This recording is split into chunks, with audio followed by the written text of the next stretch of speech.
My name is Reynier Jonkers. This is my colleague Noud van Gemert. As we were already introduced, we work as lawyers in Amsterdam, and our specialty is criminal law. But apart from that, we also do a lot of cases that are related to cybercrime. And the reason that we are here is because we want to talk to you about basically the legal aspects of the recent developments in financial technology. Because we think that most of you will know a lot about topics such as cryptocurrencies, as do a lot of our clients. But what we do find is that people are not so aware about the legal aspects of these developments. And we will basically illustrate the constant balance, but also a bit of a battle between, well, technical developments that are very interesting and promote anonymity, and on the other hand, the government that tries to control these developments. Yeah, and also what we're trying to emphasize during this presentation is that, of course, we are lawyers, we're not technicians.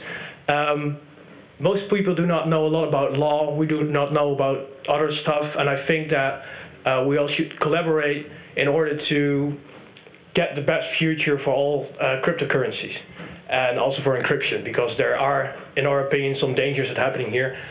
And so we want to ask you as well if you have any opinions on it, or do you have, at the end of the presentation, you think, oh, maybe this kind of information should be handy for them. Just email us, contact us, we're open, we'll read every email, and maybe we can be useful to one another. Definitely, and we will ask you to ask questions afterwards and collaborate and give your input. All right, so what are the topics we will talk about today? Well, first of all, I'll give a little bit of a general introduction to the recent legal responses to technological developments. And in that sense, we will talk about two specific topics, basically encryption, and also this is what my colleague Noud van Gemert is going to talk about, and also on cryptocurrencies, which we will both cover at great length. So, in the last decade, we can see that we can observe a very active development in technology. And one of the two most important development, at least in the legal world, has been the rise of cryptocurrencies. And basically a response to the 2008 credit crunch that sort of boomed this entire technological development. And also technology has allowed people more and more to communicate via an encrypted sense. And it has allowed people to create their own ways of communications and also their own ways of basically regulating finances without the interference of government institutions such as banks, etc. But on the other hand, there has also been a legal void. There has been no regulations whatsoever, no clarity, and no attention towards these topics from the governments. Basically, in the beginning, when, for example, Bitcoins was new, everything, you know, people could trade all the time and the government didn't really understand the technology. But that was the case. That is no longer the case. You now see that governments are very aware of the development of cryptocurrencies. Banks are becoming aware of this development. And this means there will also be legal consequences to it. The governmental awareness, and also basically the fact that the government is trying to get a foothold inside all these developments, usually happens via a fixed pattern. And this fixed pattern will return a couple of times during this presentation. First of all, we see the observation that cryptocurrencies are used a lot to hide criminal activities. This is the same with encryption. They are used to encrypt communications between people, you know, who are generally referred to as criminals, and also bitcoins are used for that. So government has an interest to basically counter these developments, and therefore they are actively pursuing to do something against it. And the first thing that usually happens is they try to acquire knowledge about this topic. Because the government in the beginning didn't understand anything about encryption, let alone that he understood anything about bitcoins or cryptocurrencies. But after several investigations, the government is becoming more and more aware about the fact that, for example, bitcoins are used in drug trafficking a lot. And therefore they are trying to adapt their investigative method to find out more information about this subject. Now there comes the problem, and this is where basically we come in as lawyers. The investigative authorities have discovered these methods, these technologies, and now they have concluded that the use of these technologies, such as bitcoins, has been used to facilitate crimes. Now they start to prosecute people for this, and this is happening right now. This is the development of today. They realize that the trade of bitcoins in certain senses can be seen as illegal, and the encrypted communication is used to facilitate communications between criminals. So now they are interfering and they're prosecuting, and this is what we will cover in great deal to further in our presentation. And then there is the future development. So with these lessons the government has learned from the past, they are now using this to basically counter the development a little bit in the future.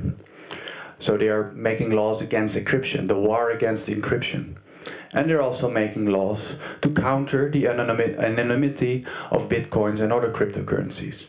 And what is important, this is also why we need your input, is that we may also need to inform the governments about basically the positive side of all these developments.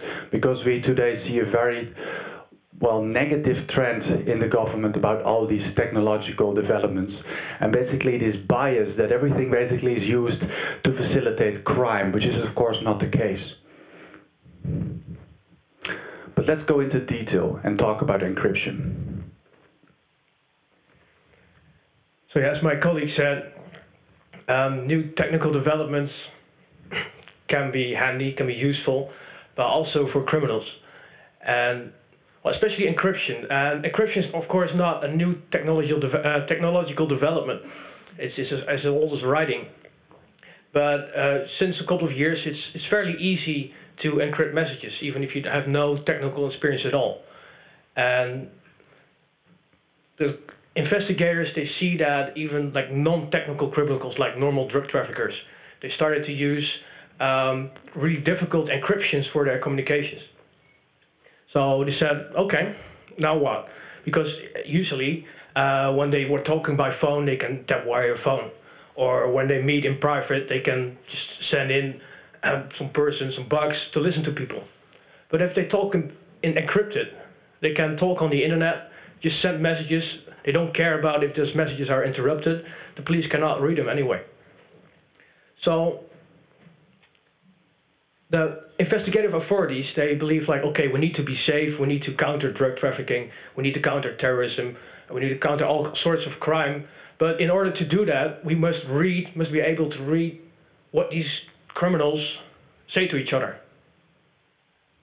So this is about, the first step is acquiring knowledge. They started to see that more and more people were using encrypted messages, and they were kind of stressed out in the beginning because they really didn't know how to listen to the communications anymore, and they need it for evidence. You cannot just say, oh, this person collaborated with that person to traffic drugs. They need to prove it. And in order to prove it, communications is used as evidence a lot. So what they did in the Netherlands is like adapting the investigations. They seized Hansa Market. I don't know if you know about Hansa Market, but it's a dark market. You can buy a lot of stuff there, also illegal goods like drugs or weapons. So what they did is they raided actually the servers, and they did not shut it down, but they made a copy of it and they run it. And what they did is turn off the encryption methods of communications. So say, oh, they keep it on for 21 days. People were communicating, buying and selling goods on the Hansa Market, whilst the police was listening. So that's one method for the police to counter encryption. Well, it's highly debatable if that's allowed, and that's we as lawyers we're gonna contest it because it's actually the police facilitating drug trafficking, right?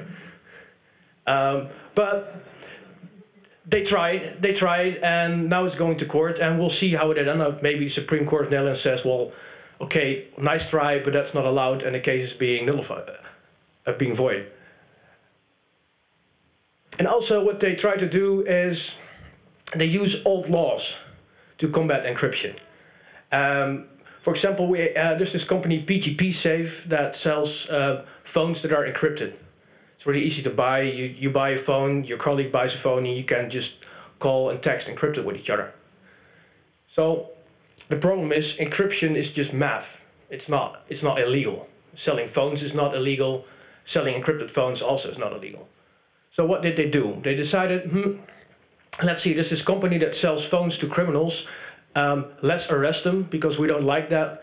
And we're going to prosecute them for aiding a criminal organization.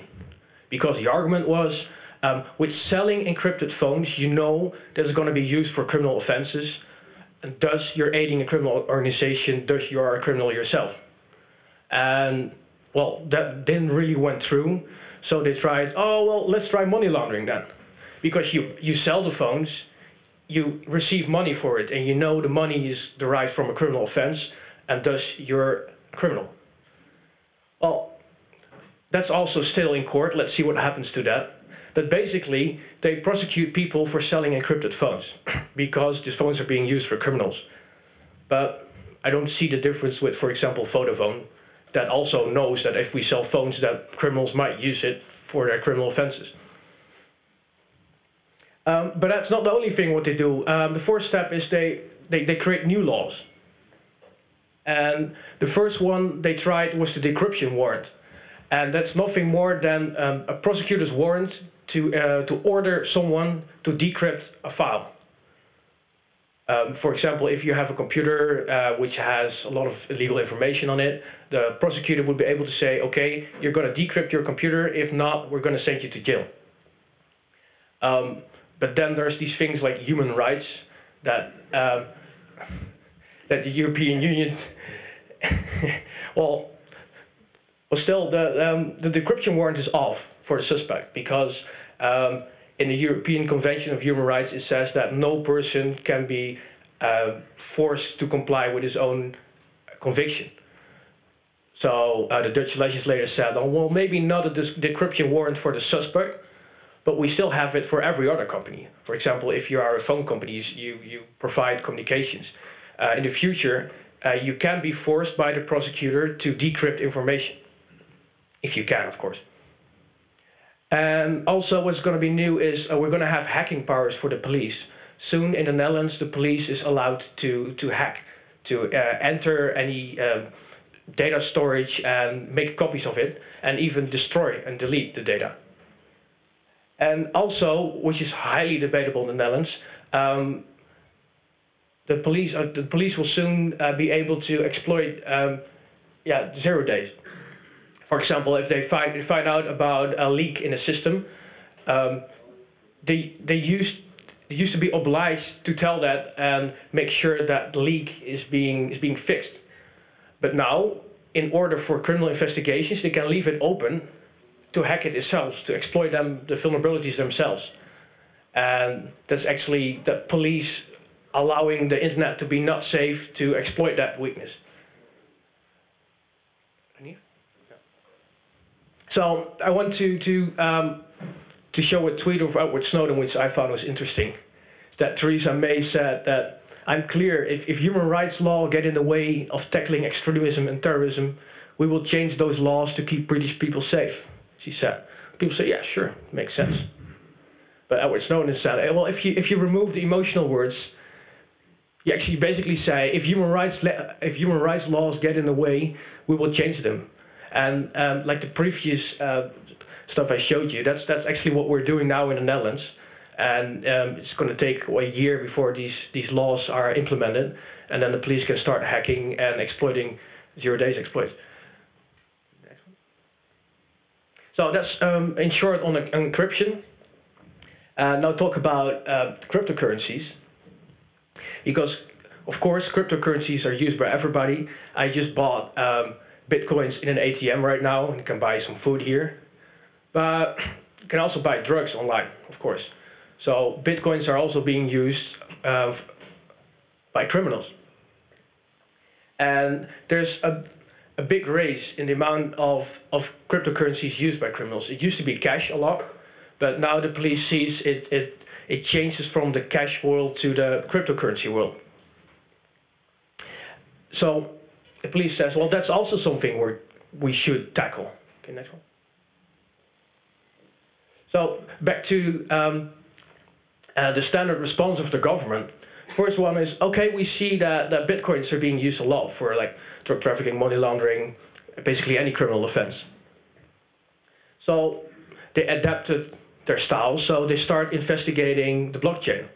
There's now police officers looking into the blockchain every day, what's happening there, and use all kinds of programs to analyze it. And the third step is, okay, we see something that happens now, how we're going to prosecute it. We're going to use old laws to prosecute people handling money, and I want to get into that bit about that more. So this is basically what money laundering is in the Netherlands. In most countries it's basically the same, but it says, he who possesses, acquires, has available, transfers or converts any object whilst knowing or should know that the object in some way derives from any criminal offense. Well, let's look at that more into that.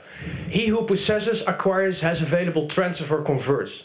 That's basically anything you can do with anything. The second one is any object. The court decided that bitcoins in the Netherlands are not money, they're objects. So you can launder them. And the third part is, and here comes the problem, whilst knowing or should know that the object, the coin, in some way derives from any criminal offense. And everybody knows that the example that the typical bill in the United States is tainted with cocaine, right? It's a matter of fact that all money, sooner or later, derives from a criminal offense. Because money transfers from person to person to person, back and forth, and in some way is going to be used for a criminal offense. And the point is, this law is written for cash. You cannot see what happened with a bill, like a $10 bill, 5 years ago. That's impossible. But with Bitcoin, you can. So you can look back via the blockchain what happened to that Bitcoin. So you can investigate and see that it might have been used for a criminal offense. So in the end, possessing a Bitcoin, because he who possesses any object, a Bitcoin, whilst knowing or should know that the object derived from a criminal offense. Of course you know or should know that once in the history a Bitcoin is used for a criminal offense. It's just basic knowledge. Can you skip it? So here's the problem with applying old laws, because these laws are written years ago and they did not have in mind that a blockchain could exist and that you can put like money in it. They were written on cash. But the problem is Bitcoins have some way of endless traceability. And what they do is also, of course, if you receive a Bitcoin, you do not know if it derives from a criminal offense, right? Well, that's where you're wrong, because, can you skip it? This is Wallet Explorer. I don't know, show hands if you know Wallet Explorer. Okay, this is an account. You just enter a public key and you can see where the money has been. And this program analyzes all the transfers that happens, and it red flags some coins because it has evidence that is being used in a dark market. And so for here example, you can see that this coin has been on a Brexos market, and Alpha Bay market, and Nucleus market. These are all black markets, dark markets. So the chance that this coin is derived from a criminal offense is pretty big, because, for example, on a Brexos market, there's not a lot of legal stuff you can buy there. And this one is already old, the Wallet Explorer. Now they have chain analysis, and it goes way more into depth on what you can analyze. And the police is very happy with the chain analysis. They're using it. Like, we have a couple of cases now on people suspected of laundering bitcoins. they didn't know. They didn't know where their coin derived from. But the police says, yeah, we have chain analysis. We can see that it in some way derived from a criminal offense. And if we see it, you can see it, so you should know, and that's why you're a criminal. Can you skip? Yeah. So here comes the question. Do you, as a buyer, have a duty to investigate whether your bitcoins derived from a criminal offense? And this question, can you do the next one? Mm-hmm. This question has to be answered in court. Like I said, we have now some cases, and one of them especially is just a guy who bought and sold bitcoins. He was not a criminal. He just was an entrepreneur who said, well, I can make money on this. And he didn't do too shady stuff, nothing to do with drugs. He's just buying and selling bitcoins. But he did it for cash. And the Dutch police doesn't really like cash. So what they did, they arrested him. And he's now still in jail awaiting his trial. And we're defending this guy. And the court basically needs to decide whether this guy had to know that the coins derived from a criminal offense, because some of them were. But should he had known? And if the answer is yes, he's a criminal. If he didn't have to know, then he walks away. But the real question is then, do you need to investigate, and how far do you need to investigate? And we want to show the judge that if you accept a buyer's duty to investigate, you would basically destroy the free trade of bitcoins, because that would make it impossible. If I would buy a bottle of water here with bitcoins, then the seller of the bottle of water would say, oh wait, let me first check your wallet, and then go online, check your wallet, oh you're safe, and it's not going to work, that's not going to be easy. So that's basically our goal, to show the judge, and we're really curious to see what the judicial authorities in the Netherlands are going to do with it. And we need help for that, because we also want to show that these like analysis like Wallet Explorer are not 100% reliable. For example, we want to prove that there's false positives, and if there's false positive, it's not trustworthy as evidence. We also want to say that Wallet Explorer is made by a guy, and we cannot see into the algorithm. Can you use that actually in a trial? Yeah, so if you have anything to say about this, or you think, oh, this is maybe interesting for these lawyers, just email us or send us any text message. And be aware, we're lawyers, so adapt your communication with that. Skip it. Let's go in a bit what's in for the future. Because now basically some of our clients are being prosecuted on the basis of old laws, and I think, as my colleague very clearly illustrated, that the problem of that is that really doesn't work, because you're all of a sudden required to investigate things that you didn't even know exist. And as my colleague also says, it's just, you know, regular people, not tech-savvy people, that are involved in these trades. Well, the government also realizes that, and therefore they are making regulations, which is good, because then from a lawyer perspective we can basically prepare, and also people can prepare to know what is allowed and what is not allowed. But the problem is that, of course, the European Union and also the national governments aren't really fond of cryptocurrencies, and especially aren't very fond of cash as a method of payment. So now the European Union has decided to amend the anti-money laundering directive, and that requires basically Bitcoin exchanges and other cryptocurrency exchanges to basically do an extended know your customer check, or anti-money laundering check. That means that you have to know the identity of the people you're doing business with. And that also means that the Bitcoin ATMs, which are basically standing here in the corners, won't work anymore. Because if you have an advanced customer check, then such transactions will not be possible if you follow these regulations literally. Now, our national government recently, I think about a month ago, released several guidelines which basically indicate what you can and what you cannot do with cryptocurrencies. And there you see a very clear pattern. Basically what they say is, if you buy bitcoins with well, money that derives from a bank and you buy it with your PIN card, then that can be okay. But from the moment you're regularly exchanging cash for bitcoins and vice versa, then you have a problem. That is an indicator for money laundering. Also, the use of tools that are used to anonymize bitcoins, such as Shapeshift or other tumbling tools, are considered an indicator of money laundering, which from our perspective goes a bit too far. But everything that has to do with cash and everything that has to do with basically anonymizing the coin can be an indicator of Bitcoin or any cryptocurrency laundering. And that basically means that the ATMs that are standing in the corner are money laundering machines. So that is going to have some far-fetched consequences in the future. And I think it is important because I think that most of you are thinking about new initiatives in financial technology. But take into account that all these nice developments at some point, according to the schedule we lined out in our presentation, the government is going to catch up and try to regulate that stuff.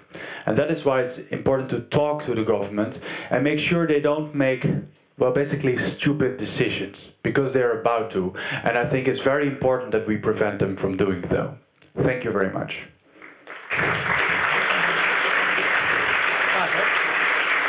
Volgende. Ja. Thank you guys for the talk. So let's have some questions. Okay, so you guys are from Holland, right? Yep. And you guys got like legal marijuana in Holland, right? Well, that we can talk a long time about that. Exactly. That's my legal point. way you can buy it. That's my point. Yeah. Okay, so you got a white and a dark market economy happening, right? Mm-hmm. The government hasn't been able to stop that. You guys have like red light district in Holland? Yep. Right? How's that gone? Not too good. Right? So,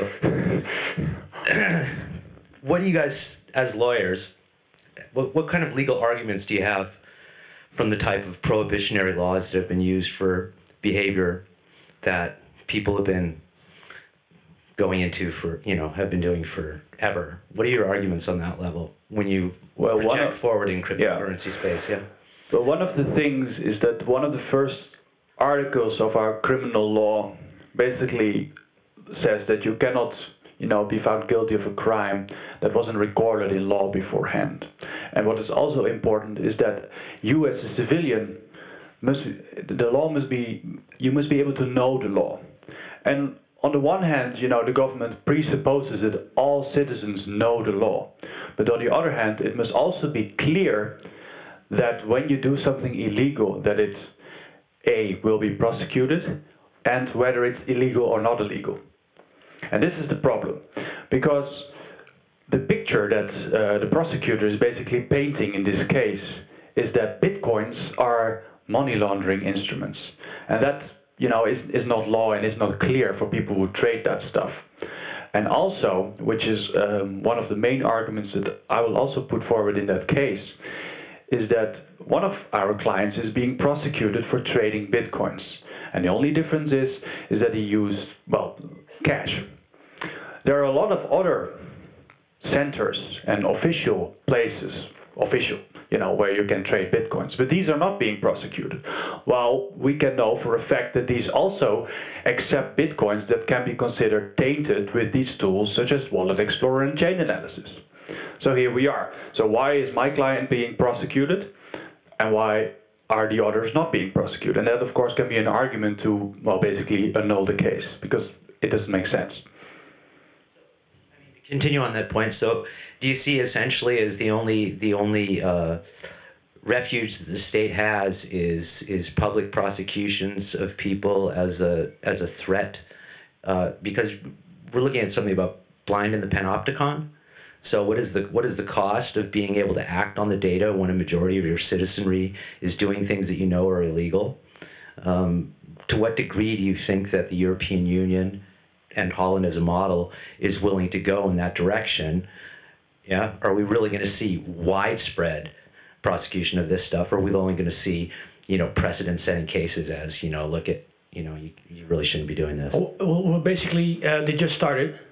And in the beginning, they had these obvious cases of people laundering bitcoins because they know that they derive from criminal offense because they sold drugs for themselves. All that's easy. But now we see a swift to also like normal, well, not really in our opinion, criminal people who just sell and buy bitcoins. And we think that is one step too far. But that's law. The prosecutor tries something, lawyers put arguments against it, and the court needs to decide. And we'll see what the future brings. And well, there's like numerous legal arguments of it, but that's just for the use of like old laws applying to like new technology. But we cannot prevent that the lawmakers will make a new law and say this is just illegal. And well, then we cannot do anything anymore. That's just politics. But for now, applying money laundering regulations all once to trading bitcoins, we think that's going too far, and we think we have good arguments to counter that. And that's what we're doing now. But we do not know what the court is going to decide, and we do not know what the response of the government is. For example, if the case fails because of our arguments, maybe the government says, well, maybe make a new law then. We don't know. Well, let's see what happens. But also, we see a tendency that the prosecutors and police have a really negative feeling with cryptocurrencies. And I think that also needs to change. If you see a case file, there's an introduction, and it's full of all just Bitcoin bashing. And maybe it's good to change opinion about that, and that people say, hey, okay, Bitcoins is just a currency. You can do good stuff with it. You can do bad stuff with it, like everything else. And that's basically up to anyone. That's just the society needs to adapt. Some more questions? Anyone? Okay, so maybe I have one. Like, so what is the situation with the Bitcoin ATMs in the Netherlands, or how you see it in the future? That's a good question. I have some people who are also wondering about that. Like, what can we do with, Bitcoin ATMs? And that's, well, we have these new guidelines now. But these guidelines basically say that when you exchange cash regularly with other cryptocurrencies, well, you have a problem. But I think there, without doing due diligence or know your customer. But there is a way to overcome that problem. But you have to. Well, it will be very impractical. That I think will be the main problem. I mean, you would also almost have to create a separate, coin in order to make that practical. But now, with just an ATM that has a phone and a phone check and a camera, that simply is not enough. You want people to, register with a card. You want to control their identity. You want to know who they are. And well, basically then you're just being a bank. So then you just get back to a central institution, which is against the whole idea of Bitcoin. But it will be possible, but you have to put in some very good safeguards. And I'm still working out like what will be the best safeguard to prevent prosecution for basically having a Bitcoin ATM. Okay, thank you. Sam? You guys talked a lot about governments doing blockchain analysis to help gain information, but obviously there's a whole new set of cryptocurrencies that don't have public blockchains. What do you guys think about that development? We talked about some government representatives, and basically they said, well, Bitcoin, yeah, we're kind of familiar with that. So I asked, so what about Monero then? So like, yeah, let's see. So, to be honest, if they do not find out a way to investigate it, there is a chance that they're going to say, well, we're just going to prohibit it, because we're not able to look into it. I'm not saying that's going to happen. I don't want to scare people off, but I know the drive of the investigative authorities to be able to watch stuff. If they can, I'm not sure what's going to happen with it.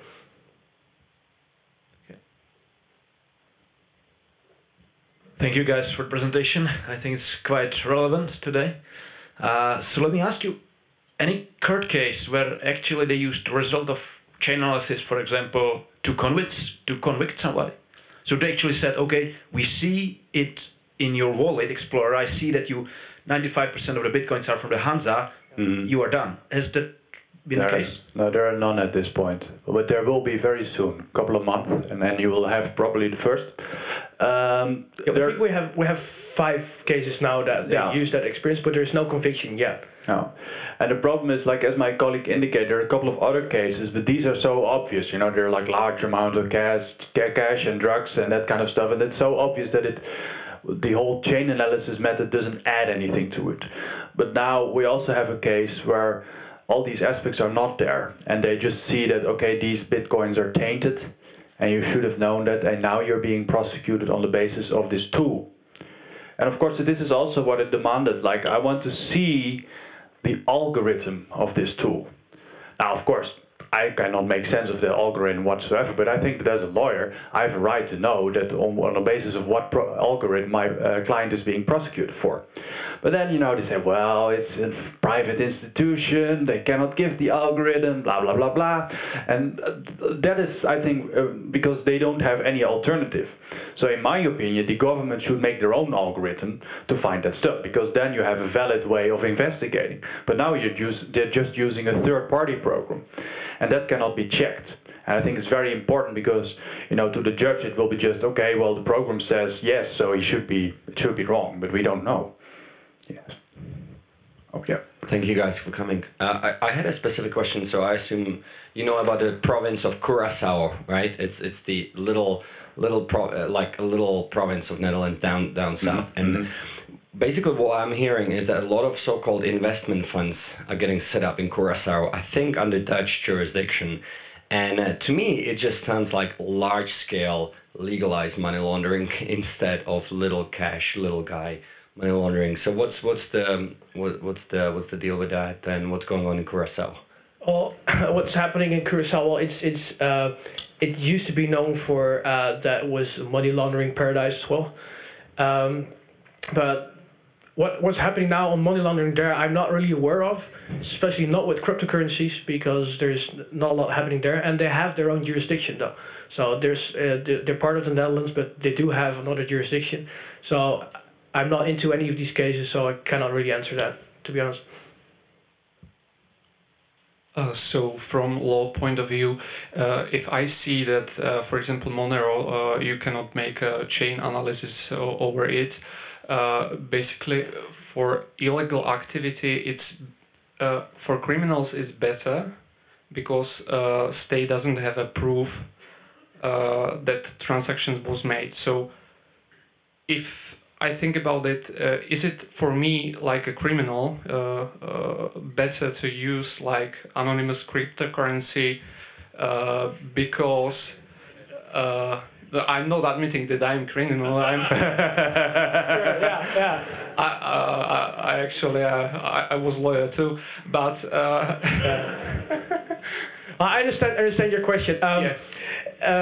Well, so there is no proof, and it's better for a client. Yeah, the whole point is like I'm not here to give advice what people should do or should not do. I'm not allowed to, but there's a point that we were asking, like, why do like money launderers don't use Monero? Why don't we see these kind of cases? I think they do, but there are no cases because the police can just find out. That would be one explanation for it, but we didn't see one yet. I don't know what was going to happen, but I'm not aware of one person doing that. But it's going to be hard for the investigative authorities. Yeah. One question about the tool again. Yeah. So let's say my friend wants to sell Bitcoin, buy Bitcoin for cash, and then he's now required, apparently by this, at least according to the police, then to use this tool. But it might be a US company. So then, like, you're giving a customer's personal, very private, identifiable information to a, jurisdiction that has different ideas about privacy, let's put it that way. That might be a problem for the judge too. Well, Wallet Explorer is not owned by anyone in the United States. I think it's Alexandra. The chain analysis is, and the whole point is what we're going to say is like, so we requested the prosecutor to say, okay, give us insight in what the program does and what it registers and not, and then they refused to say, well, no, it's a private company and it's like their asset, so we're not going to give it. And only on that point, we're going to try to refuse that as evidence. But also, I think it's a good point that if the court decides, okay, we can use it, and you have a duty to investigate, then you could say, like, okay, if you're going to force buyers of bitcoins to use that program, you're going to enforce them to give the private data of their customers to a jurisdiction where, as you say it, they don't take privacy into account as much as we do here in Europe. And that could also be an argument, actually, yeah.